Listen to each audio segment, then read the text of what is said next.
کہ ہم روزہ تو رکھتے ہیں لیکن ہمارا کھانے پینے کا معمول رمضان میں حد سے تجاوز کر، سحری کے وقت بھی بہت زیادہ کھانا اور کھا کے اوور لوڈ ہو جانا اور پھر آدھے دن تک سوئے پڑے رہنا، پھر زور کے بعد سے گھروں میں کچن گرم ہو جاتا ہے اور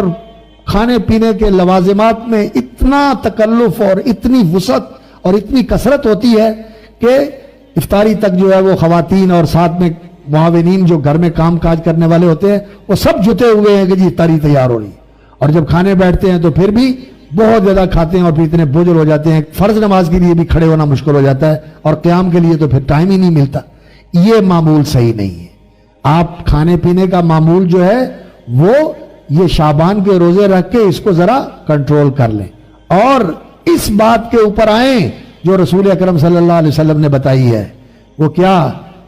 فرمایا؟ ما ملا ابن آدم وعاء شرا من بطنہ، آدم کا بیٹا اور آدم کی بیٹی کوئی برتن نہیں بھرتے جس کا بھرنا برا ہو پیٹ سے برا، پیٹ کو بھرنا یہ برے برتن کو بھرنا ہے۔ ما ملا ابن آدم وعاء،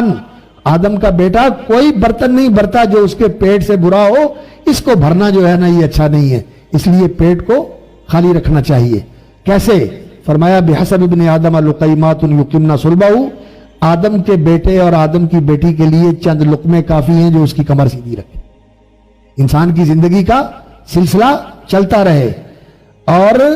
اگر انسان نے بھرنا ہی ہو تو پھر ایسے کرے کہ آدھا حصہ کچھ حصہ جو ہے وہ پانی کے لیے رکھے، کچھ کھانے کے لیے رکھے اور 1/3 حصہ پیٹ کا خالی رکھے کہ سانس کی آمد و رفت ہوتی رہے، انسان آرام سے بیٹھ سکے، آرام سے سانس لے سکے، آرام سے اپنے کام کر سکے۔ تو کھانے پینے میں جو ہے نا تجاوز نہیں کرنا چاہیے، بہت زیادہ کھانا خاص طور پر گرمیوں میں، اور ایسی بھاری بھرکم چیزیں کھانی جو بوجھل بن جائے، ثقیل، اور ان کا ہضم ہونا جو ہے نا پھر انسان یہ کہے کہ اب یہ کھا لیا ہے تو اب پیٹ بوجھل ہو گیا ہے، طبیعت بوجھل ہو گئی ہے، اس سے پرہیز کرنا